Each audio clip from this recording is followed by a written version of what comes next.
Hello students. तो आज हम कहाँ पढ़ेंगे? हरित परिसंचरण। ठीक है, परिसंचरण God ultra structure of chloroplast, मतलब हरित लवक का हम संरचना, माफ़ कीजिएगा, पढ़ेंगे। तो काफ़ी दिन से वीडियोस नहीं आ पा रही हैं, उसकी वजह कुछ लॉकडाउन प्रॉब्लम्स वगैरह भी हैं। तो रेगुलर होगा बहुत जल्दी, हम जल्दी रेगुलर रखेंगे। तो ठीक है, फिर स्टार्ट करते हैं। अगर मेरी वीडियो अच्छी लगे तो लाइक शेयर और सब्सक्राइब करिएगा प्लीज़। आप लोग सब्सक्राइब तो बिल्कुल नहीं करते हैं, बहुत ही कम सब्सक्राइबर है। मेरे व्यूज़ बढ़ते जा रहे हैं पर सब्सक्राइबर नहीं। प्लीज़ प्लीज़ प्लीज़ जाकर मेरे वीडियो को सब्सक्राइब करें, मुझे सपोर्ट की बहुत ज़रूरत है। ठीक है, वीडियो उल्टी ना बन जाए, मेरे से एक दो वीडियो उल्टी भी बन गई है। चलो तो ये ठीक है, फिर हम स्टार्ट करते हैं। ठीक है, तो हम कहाँ थे? Oh God,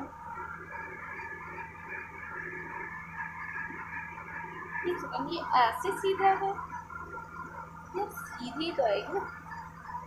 मुझे बहुत सीधा है।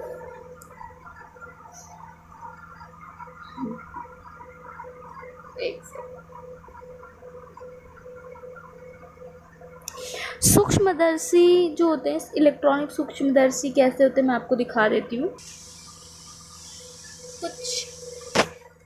एक सेकेंड।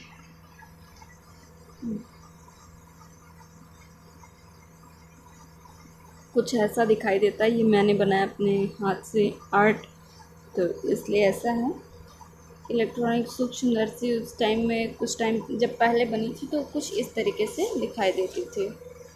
ठीक है, देखिए इसका निर्माण जो है नॉल और रस्का नाम के रस्का ने 1932 में किया था। इलेक्ट्रॉनिक सूक्ष्मदर्शी द्वारा कोशिकाओं के अंगकों की संरचना के अध्ययन महत्वपूर्ण सहायता मिली। सबसे मेन चीज़ इलेक्ट्रॉनिक सूक्ष्मदर्शी के बारे में ये है कि इसमें से ये क्या कहते हैं, वस्तु को 20,000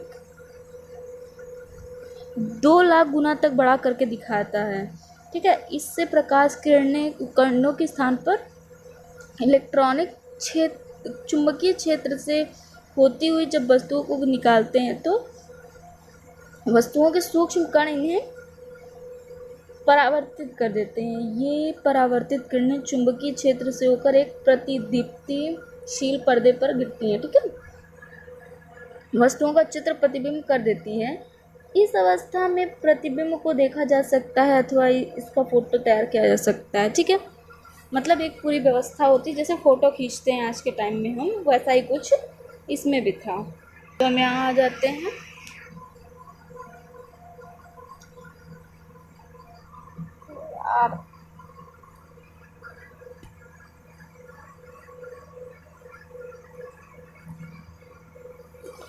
आज कुछ गड़बड़ चल रही लग रहा है।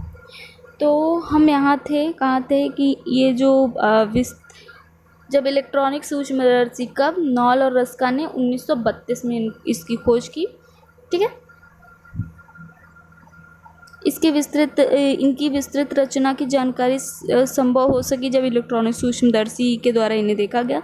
हरित लवक के चारों ओर 2 इकाई झिल्लियाँ की परत होती है। ठीक है, जो लाइपोप्रोटीन की बनी होती है। प्रत्येक झिल्ली 50 एंगस्ट्रॉम मोटी होती है। ठीक है, अभी मैं आपको समझाती हूँ। झिल्ली के अंदर प्रोटीन का बना एक लेयर, एक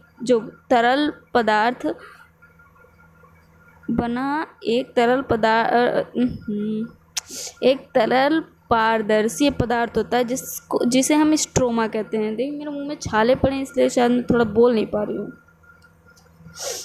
इसलिए गड़बड़ हो रही। इसी वजह से मेरी वीडियोस आ भी नहीं रही थी, काफ़ी छाले पड़ गए थे मुझे मुंह में।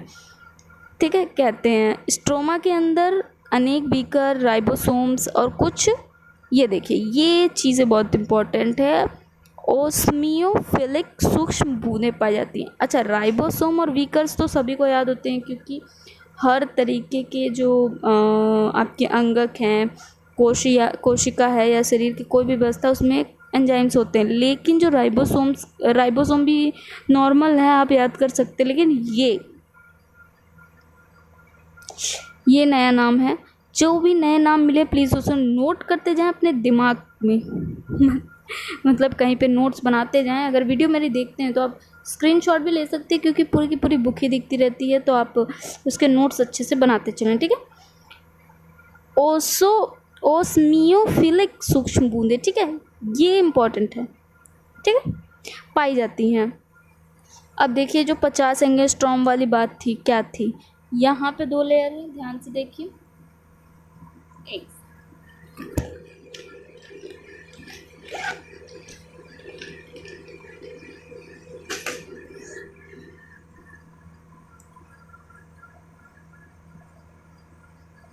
ध्यान से देखिए, यहाँ पर 2 लेयर है, ये एक लेयर, ये एक लेयर, ये, ठीक है। अब ये जो लेयर है, ये वाली लेयर, ये 50 एंगस्ट्रॉम की है।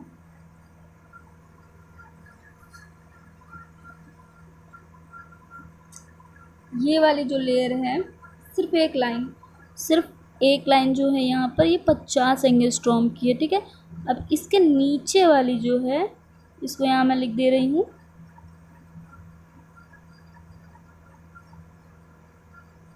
50 एंगस्ट्रॉम, ठीक है, समझ में आ रहा है। अब इन दोनों लेयर के झिल्ली के अंदर प्रोटीन का बना एक तरल पारदर्शी पदार्थ होता है, जिसे स्ट्रोमा कहते हैं। ये हिस्से में, जैसे कोशिका में कोशिका द्रव्य होता है, वैसे इसमें ये कोशांग के अंदर यहाँ पे स्ट्रोमा पाई जाती है, ठीक है। यहाँ कहीं लिखा भी होगा, मैं दिखा दे रही हूँ आपको, ये देखिए यहाँ पे लिखा हुआ है ना, ये हिस्सा है, ये हिस्सा जो खाली हिस्सा आपको दिख रहा है, वो पूरा स्ट्रोमा से भरा हुआ है, ठीक। अब इसके बाद स्ट्रोमा के अंदर की कलाएं,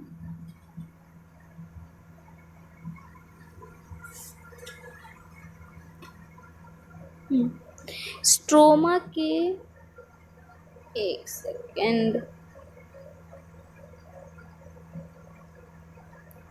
देखिए ये यहाँ पे है, स्ट्रोमा के अंदर कलाएं पाई जाती, मेम्ब्रेन पाई जाती हैं, देखिए ये मेम्ब्रेन है ना, पाई जाती हैं, जो एक दूसरे के समानांतर हरित लवक की पूर्ण लंबाई में फैली रहती हैं।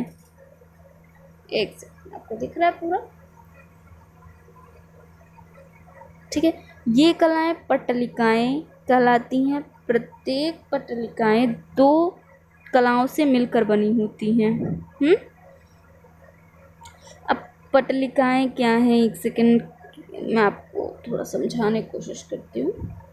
पहले हम इसको कंप्लीट करते हैं, फिर मैं आपको पूरा समझाती हूँ एक साथ, ठीक है। अब यहाँ पे प्रत्येक पट्टलिकाएं 2 कलाओं से मिलकर बनी होती हैं। थोड़ी थोड़ी दूरी के अंतर पर गोल चपटी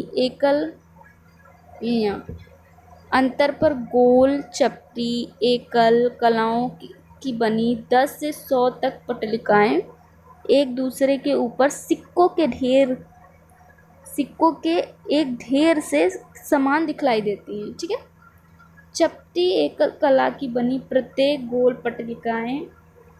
पट्टलिकाओं को थैलेकॉइड कहते हैं, ठीक है। थैलेकॉइड के बने ढेर को ग्रेनम कहते हैं, ठीक है। अब विभिन्न ग्राना दूसरी पट्टलिकाओं द्वारा हरित लवक की लंबाई से जुड़े रहते हैं। ग्राना को जोड़ने वाली इन पट्टलिकाओं को स्ट्रोमा पट्टलिकाएं कहते हैं। ग्राना की संख्या व आकार विभिन्न पौधों में भिन्न होती है। प्रायः एक हरित लवक में 40 से 60 ग्राना पाए जाते हैं। ग्राना पट्टलिकाओं की कला प्रोटीन तथा फास्फोलिपिड की बनी होती है। अच्छा, पहले हम इतना समझ लेते हैं। पहली चीज़ जो इन्होंने बोली कि स्ट्रोमा के अंदर कलाएं होती हैं, ठीक है। एक स्ट्रोमा के अंदर कलाएं पाई जाती हैं। कलाएं क्या हैं, यहाँ पर देखिए, ये कला ही तो है, ये कला है, ये सारे हिस्से कला से मतलब झिल्लियाँ, कला मतलब झिल्लियाँ या किसी तरह का एक आवरण, ठीक। लेमला जिसको कहते हैं, ये यहाँ पे, यहाँ से ये पूरी लंबाई में ये एक हरित लवक है। इसकी पूरी लंबाई में देख सकते हैं आप, पूरी लंबाई में ये फैले हुए हैं, थोड़ा सा भी इन्होंने जगह नहीं खाली किया। यही है, ये देखिए स्ट्रोमा लेमला, यही है जो मैंने आपको बताया अभी। ठीक है, अब एक चीज़ ये क्लियर रखिए कि ये फास्फोलिपिड्स की बनी है सारी, जो यहाँ पे जितनी भी कलाएँ हैं पाई जा रही हैं, सभी की सभी फास्फोलिपिड की बनी है। ठीक है, ये याद रखने वाली बात है, ये फास्फोलिपिड की बनी हुई है। ठीक, अब देखिए यहाँ पे क्या समझाया था कि, यहाँ पे आ जाते हैं, एकक कला की बनी 10 से 100 पटलिकाएं एक दूसरे के ऊपर सिक्के में बनी होती हैं। तो अच्छा, जैसे जो एक चपटी जो कला होती है, जैसे ये दिया हुआ यहाँ पर, चपटी एकल कला की बनी प्रत्येक गोल पटलिका को थाइलैकॉइड कहते हैं। मतलब जैसे यहाँ पर एक सिक्का, मतलब अगर ये हिस्सा है सिर्फ इतना मान लें हम, सिर्फ इतने को हम एक थाइलैकॉइड कह सकते हैं। ठीक है,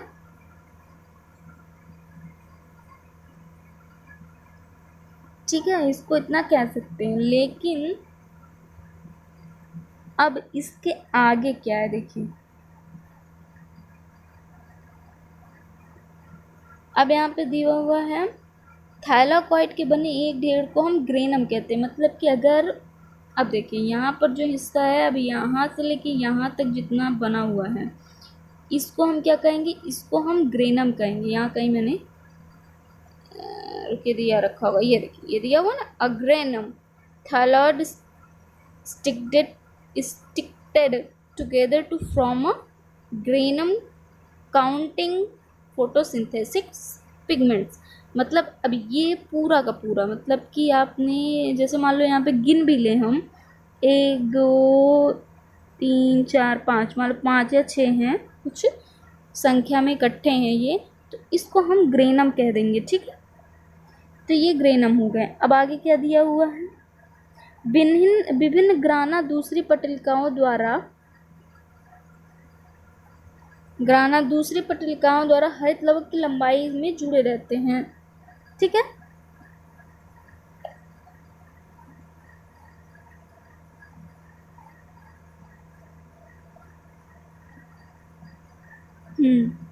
मतलब कि एक, अब यहाँ पे जो ग्रेनम है वो उसका एक लाइन लंबा सा जो होगा वो आगे बढ़कर दूसरे से जुड़ा हुआ है, आगे बढ़कर दूसरे से जुड़ा हुआ है। ठीक है,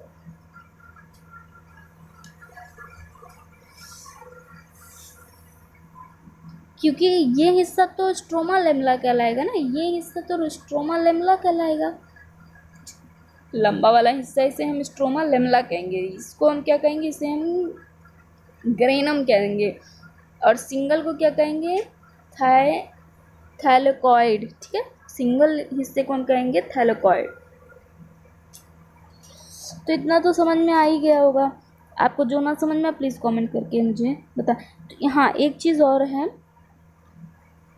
कि क्या कहते हैं, जो एक सामान्य आकार के पौधे होते हैं, मतलब कि जैसे पहली चीज़ तो सभी पौधों में भिन्न आकार के पौधे होते हैं, उनमें भिन्न भिन्न संख्या में हरित लवक की, मतलब माफ़ कीजिएगा रुकिए, ग्राना की संख्या व आकार विभिन्न पौधों में भिन्न भिन्न होती है। ठीक है, ये कहने का मतलब है, तो एक हरित लवक में प्रायः, मतलब सामान्यतः, मतलब अगर आप सामान्य एक पेड़ को देख रहे हैं जो कि हमारे हिसाब से पौधे, जिसको हम पौधे की श्रेणी में हम लोग रखते हैं, या मतलब हमें पता है हम, तो उसे कहेंगे कि यहाँ पर उनमें 40 से 60 ग्राना तक पाए जाते हैं। ठीक है, ये तब भी विभिन्न आकार के पौधों के ऊपर निर्भर करता है कि उनके अंदर कितनी ग्राना कितना पाया जाता है। अच्छा, ग्राना की जो पटलिकाओं की कला होती है वो प्रोटीन और फास्फोलिपिड की बनी होती है। ये ध्यान रखने वाली बात, बिल्कुल इसको याद रखना है, प्रोटीन और फास्फोलिपिड की बनी होती हैं, क्योंकि उसके बाहर की जो कोश कलाएँ होती हैं, जैसे माइटोकॉन्ड्रिया की कला हो गई आपकी,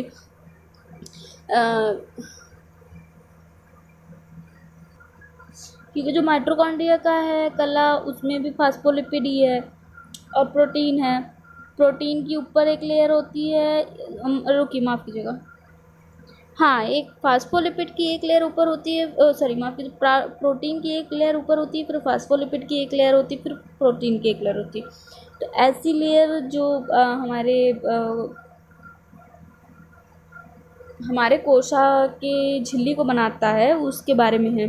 तो उसी ये जो व्यवस्था है ये लगभग सभी झिल्लियों में पाया जाता है, लेकिन हर झिल्ली का हमें तब भी याद रखने की ज़रूरत है। हम इसमें याद कर लें, ग्राना पटलिका में, पटलिका जो कला है वो प्रोटीन और फास्फोलिपिड की बनी है, सिंपल।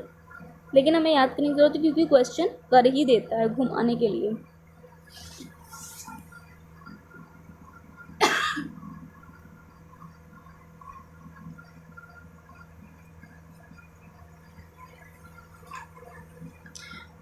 गाइस मैं टीचमेंट पे भी हूँ, अगर आपको मुझसे लाइव क्लासेस लेनी है तो आप मेरे टीचमेंट पे जाकर मेरे क्लासरूम को ज्वाइन कर सकते हैं। मैं उसका लिंक डिस्क्रिप्शन में दे दूँगी। मैं फेसबुक पेज चलाती हूँ, उस पर क्वेश्चंस रहते हैं। इस समय मेरी तबीयत ठीक नहीं चल रही, इस वजह से सभी चीज़ें काफ़ी हद तक बंद चल रही हैं। जो मुझसे ज्वाइन है उन्हें पता होगा कि ये बहुत दिन से बंद चल रहा है इनका सब कुछ, लेकिन आप सभी ज्वाइन करिए, आपको बहुत सारी चीज़ें मिलेंगी और बायोलॉजी के सभी तरह के स्टूडेंट्स मुझसे जुड़ सकते हैं। चलिए ठीक है, इसमें पढ़ते हैं हम लोग। इसमें पर्णहरिम, क्लोरोफिल और कैरोटीनाइड पाए जाते हैं, ठीक है। हरित लवक, हरित लवक में ग्राना नहीं होता, ये मोस्ट इम्पॉर्टेंट चीज़ है क्योंकि मैं सवाल पढ़ रही थी। ये जो सवाल होते हैं वो क्लोरोफिलस होते हैं, ठीक है, लेकिन उनमें ग्राना नहीं होता। थैलेकॉइड की भीतरी कला बहुत ही सूक्ष्म दाने, थैलेकॉइड की भीतरी कला पर बहुत सूक्ष्म दाने पाए जाते हैं, उन्हें क्वांटासोम कहते हैं। ये भी याद रखिए क्योंकि जब टीजीटी का क्वेश्चन करता है वो ऐसे ही शब्दों को ढूंढता है जिसे हम नॉर्मली बायोलॉजी में भी जल्दी नहीं पढ़ते हैं। जैसे क्वांटासोम को हम जल्दी नहीं पढ़ते हैं, लेकिन वो ऐसे इसी चीज़ को पिक करके आपको उठाकर क्वेश्चन पूछ सकता है। तो इसलिए ध्यान रखें, क्वांटासोम को बहुत अच्छे से याद रखें। अच्छा, अब यहाँ पर क्या दिया हुआ है, पार्क एवं पॉन ने 1961 तक तथा पार्क एवं बिगिंस ने 1964 में इसकी खोज की, ठीक है। मतलब दो ही लोग थे। हाँ, मतलब पार्क तो दोनों में ही है ना, बिगिंस और पॉन में कुछ मुझे लगता है बदल गए होंगे। हमें तो याद करने की ज़रूरत है। पार्क और पॉन कर दिया तो 1961, और पार्क और बिगिनिंग्स कर दिया तो 1961, 3 साल बढ़ा लो, हो गया, ज़्यादा दिक्कत नहीं है। कुछ पूर्व क्वांटोसोम्स को प्रकाश संश्लेषण की इकाई कहा जाता था।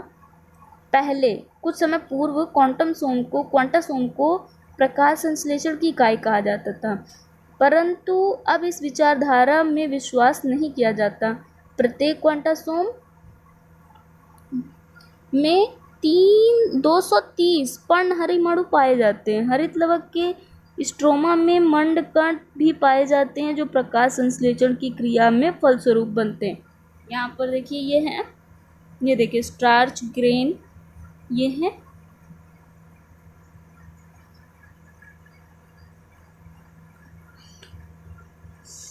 तो आप समझ गए, थोड़ा सा डिफ़िकल्ट है, मैं जानती हूँ ये थोड़ा सा हरित लवक जो वो थोड़ा सा डिफ़िकल्ट है अकॉर्डिंग टू ऑल ऑर्गन्स, क्योंकि उसमें ज़्यादा चीज़ें इस तरीके की नहीं हैं। इसमें थोड़ी केमिस्ट्री भी घुस जाएगी अभी आगे पढ़ने पर, थोड़ा ये हार्ड है, आई नो, बट हम कर सकते हैं, हम होंगे कामयाब, we do it.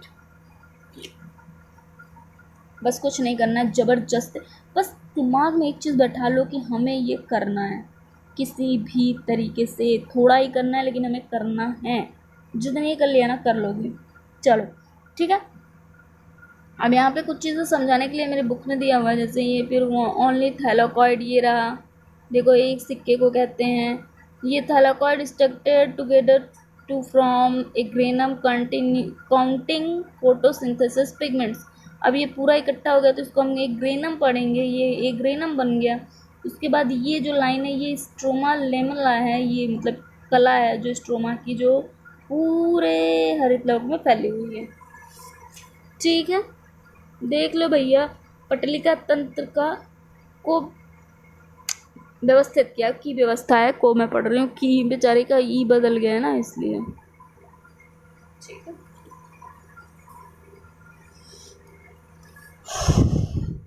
It's too hard, no it's too easy. जिस दिन हम इसे इजी कर लेंगे उस दिन हम जीत जाएंगे। तो प्लीज़ मेरे चैनल को सब्सक्राइब करिए भैया, 10 बार बोल रही हूँ, 10 कर लो तो भी मेरा काम हो जाए। मेरे को लाइव क्लासेस भी देनी है, 1000 सब्सक्राइबर तो पूरे करा दो। चल,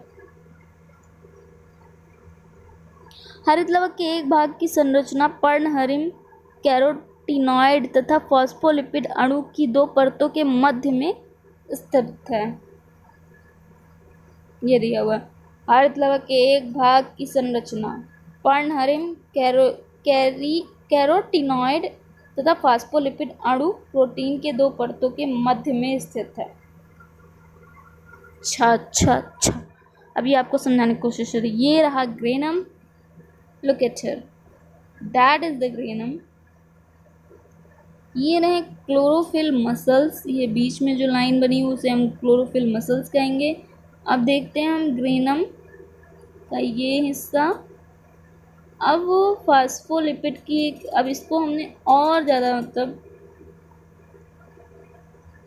ये क्या है, इंटरग्रेनम। ठीक है, ये इंटरग्रेनम मतलब कि किसी एक हिस्से को उठाकर देखा गया हुआ है।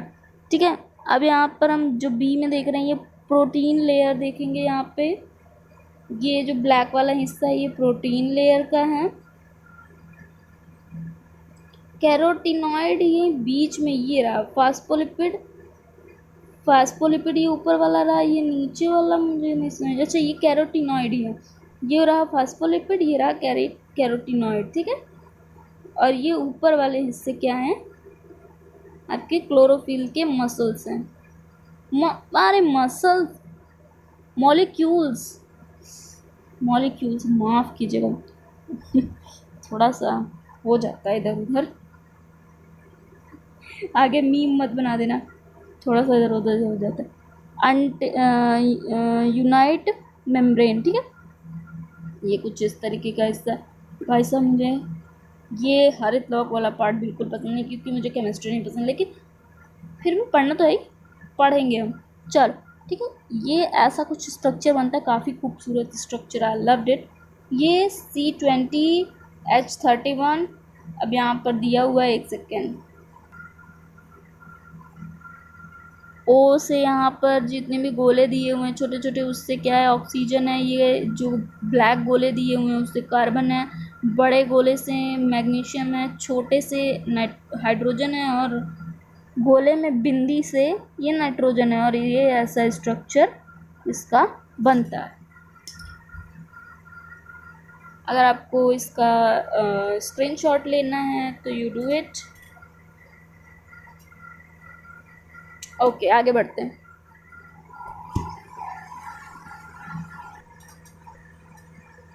जो पर्णहरिम होता है ये प्रत्येक अणुओं में जल स्नेही हाइड्रोफिलिक शीर्ष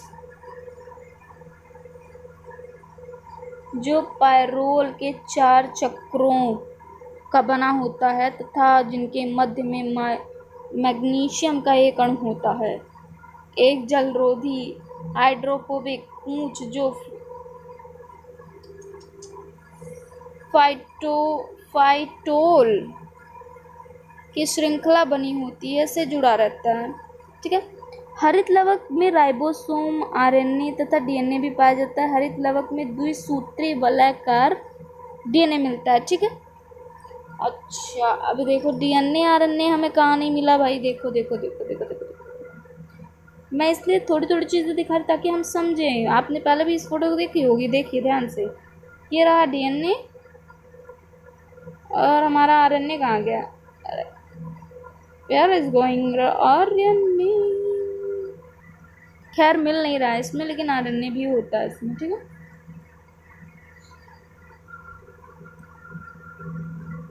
डीएनए कहाँ गया भैया, डीएनए आरएनए तथा राइबोसोम की उपस्थिति, यह देखो राइबोसोम, यह रहा 70 एस टाइप का, ये ध्यान रखने वाली बात है कि राइबोसोम हरित लवक में 70 एस प्रकार का होता है। ठीक है, 70 एस, 80 एस और अच्छा 70 एस प्रकार का हमारे पास जो राइबोसोम है ये माइटोकॉन्ड्रिया में भी होता है। ठीक है,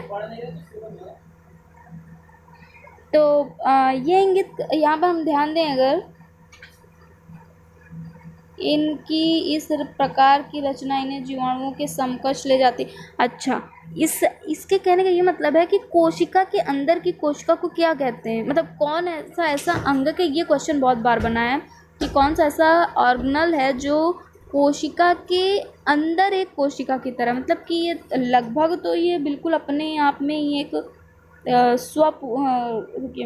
यहाँ पर देखो जैसे दिया हुआ है, मैं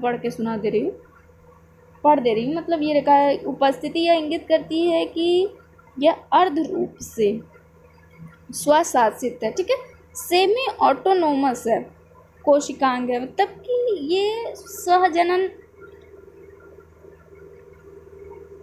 क्योंकि इनमें स्वजनन की शक्ति जीवित कोशिका के समान ही होती है, परंतु ये कोशिका के अंदर रहकर ही जनन कर सकते हैं।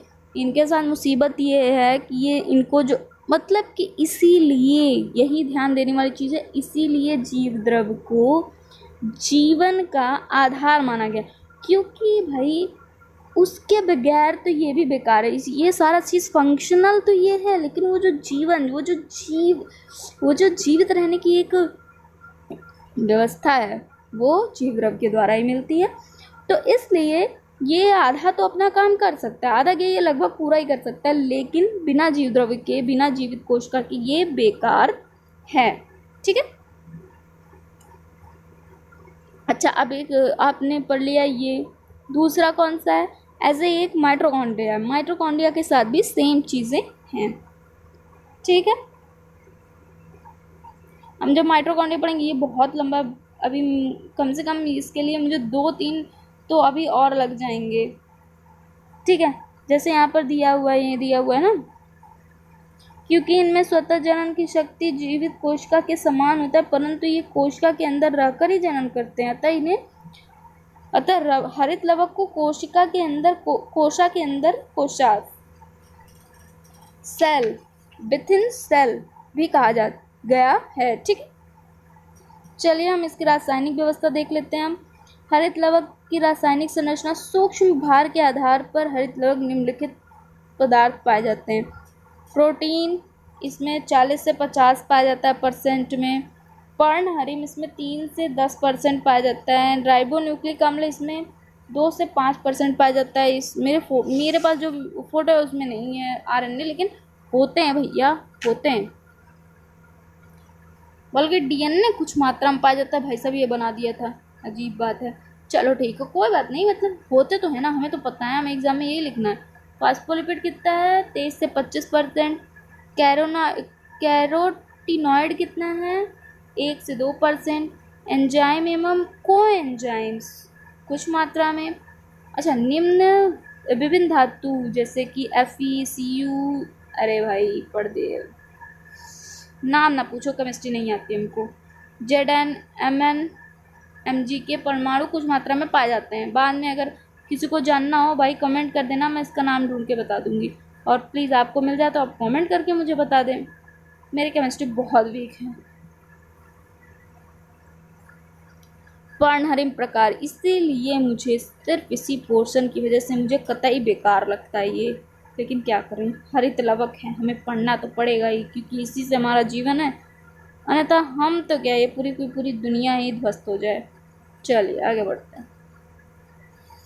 हाँ, बहुत पढ़ लिया, क्या हम इसे क्लोज़ कर दें या आगे बढ़ जाएं? मेरा मन तो कह रहा है कि क्लोज़ ही कर दो, क्योंकि ये थोड़ा सा डिफ़िकल्ट पार्ट है। इसको मैं समझाने के लिए मुझे कम से कम खुद, मतलब मुझे तो समझ में आती है, लेकिन ये सारी चीज़ें जो हैं जो मुझे याद नहीं रहती हैं, इसको मैं अच्छे से थोड़ा तैयार करके तब आपको बताऊंगी। ये पार्ट थोड़ा हार्ड है इसका, उसके बाद सारी चीज़ें इजी ही हैं, ज़्यादा कठिन नहीं है। तो मैं बहुत ज़्यादा कोशिश करूँगी कि रोज़ मैं वीडियोज़ डालूँ, लेकिन हो नहीं पा रहा है, इसके लिए मैं माफ़ी चाहूँगी। प्लीज़ अगर आप लोग को चाहिए तो आप कमेंट करें, या आप मुझे टीचमेंट पे मिलें, आप टीचमेंट पे मेरे मिले तो मैं आपको ये दे सकती हूँ लाइव क्लासेस, क्योंकि वहाँ पे लाइव होता है तो मैं कैमरा ऑन किया और फटाक से कर लिया। इसके लिए मुझे पर्सनल टाइम निकालना पड़ता है, उसमें लाइव क्लासेस में कोई खास दिक्कतें भी नहीं आती हैं मुझे। तो और इसके लिए भी मतलब कि थोड़ा शांति वाला माहौल, आपको बैकग्राउंड में आवाज़ें आ ही रही होंगी खटर खटर की, तो थोड़ी प्रॉब्लम चल रही है अभी। आप टीचमेंट पे मिले, आप मुझे फेसबुक पेज पे भी फॉलो कर सकते हैं, और मेरा इंस्टाग्राम आईडी भी है, वहाँ पर भी आप मुझे फॉलो कर सकते हैं। इंस्टाग्राम अभी आईडी मैंने पूरी नहीं बनाई है, मैं जब बनाऊँगी तो उसका लिंक दूँगी, अभी तो इन दोनों पे आप फॉलो कर सकते हैं। Thank you and good night. Please like share and subscribe my channel.